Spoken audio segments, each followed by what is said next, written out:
11 students. So how are you today? I'm hoping that all of you are doing fine and safe at home. So for now, we're going to discuss about simple interest. So at the end of this video, you are expected to define first, principal, interest, rate, time, of course, the future value or the maturity value. Okay, class. Before we proceed into discussion of the simple interest, of course, class, it is said that money invested or borrowed earns interest. So in this lesson, we shall learn how to compute simple interest, and of course, we need to solve related problems. So the concept of computing interest was already being practiced since the ancient Babylonian mathematicians created tables of numbers. They used tables to determine how long it would take to double one's money at a particular interest rate. So in this lesson, we shall learn how to calculate simple interest.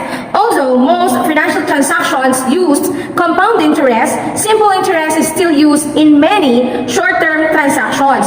So let us have some of the definition of terms that we may encounter while we are studying about simple interest. The first one, of course, is interest, which is denoted by capital letter I, which means it is the sum of the money paid for the use of money, or it is the amount paid or earned for the use of money.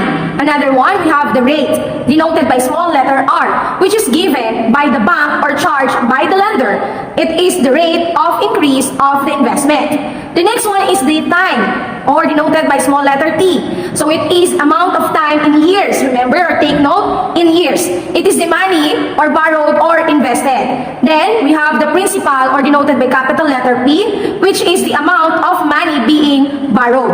And then of course, we have here the simple interest, which is the interest that is computed on the principal and added to it. While the compound interest, it is the interest computed on the principal and also on the accumulated part interest.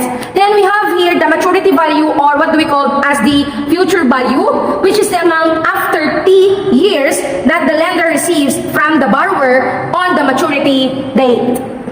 Okay, class, since we already know the different terminologies or the different terms that we may encounter while we are discussing about the simple interest, let us have some of the formulas that we are going to use. So the first formula is the formula for interest, wherein we use the formula I is equals into the product of the principal, the rate, and the time, or I is equals into P or T. While if we are going to find for the rate, we use the formula interest all over the product between the principal and the time. Then if we are going to find for the time, we are going to use the formula interest all over the principal times the rate. And if you're looking for the principal, use the formula interest over the rate times time.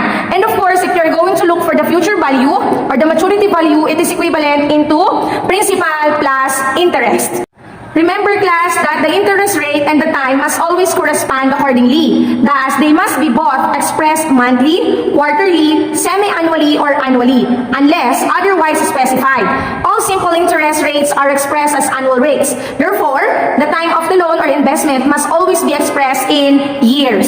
Okay, class, so for example, we are going to look for the interest of the given, wherein our given principal is 24,500, our given rate is 5%, and our given time is 4 years. So since our time is expressed in a year, so ito na yung magiging given natin, but of course, our rate must be converted into decimal, wherein this is equivalent into 0.05.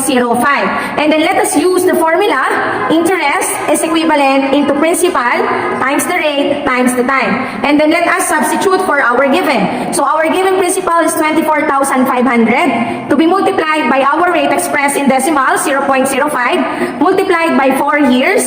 So let us multiply it. So 24,500 times 0.05 times 4, that is equivalent into 4,900. So therefore, our interest is 4,900 pesos. And then if we are going to look for the future value or the maturity value, so we are going to add the principal plus our interest. So our principal is 24,500, okay, plus the interest is 4,900. So therefore, our future value or maturity value is 29,400 pesos. So this will be our answer. Okay class, let us have another example. We are looking for the principal. While the given are interest is equals into 12,900, our rate is 2%, and our time is 3 years. So express this, of course, into decimal, which is 0.02. And then use the formula, principal is equals into interest all over the rate times the time. And then just substitute for our given or our given value, wherein our given interest is 12,900 to be divided by our given rate expressed in decimal 0.02 to be multiplied by our given time, which is 3. And then simplified our given 12,900 all over, so multiplied 0.02 by 3, and that is 0.06. And then 12,900 0.0 divided by 0.06, that is equivalent into 215,000 pesos. Okay. And then if you are asked for our maturity value, so just add, okay, the future value is equivalent into the principal plus the value of our interest. So just substitute again. So our given principal, yung nakuha nating value, that is 215,000 pesos plus our given interest, which is 12,900, of course, just add. So we have here now the future value as 227,900. Okay class, let us have another example. For example, we are looking for the rate. Given the interest is 2,500, the principal is 15,000, and the time is equals into years. So we are going to find for the rate. So the rate formula is rate is equals into the interest all over the principal to be multiplied by the time. Let us substitute. Our given interest is 2,500. All over our principal is 15,000 pesos to be multiplied by 2. So we have here 2,500 all over 15,000 times 2, so that is equivalent into 30,000.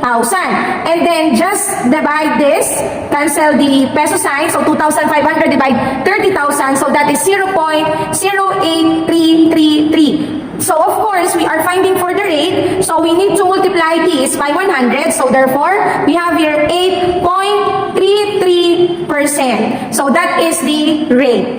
Okay class, so let us have another example wherein we are finding for the time.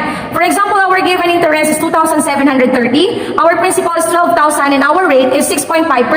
Of course, express our rate into decimal, so this will become 0.065, okay? And then let us use the formula, time is equivalent into interest all over the principal to be multiplied by the rate. And then just substitute, our interest is 2,730 all over the product between the principal, which is 12,000, to be multiplied by our rate, which is 0.065. Okay? And then of course, 2,730 divided by 12,000 times 0.65. So we have 2,730 all over. So this is 780. So divide this by, we have here 3.5. So therefore, this is equivalent into 3.5 years.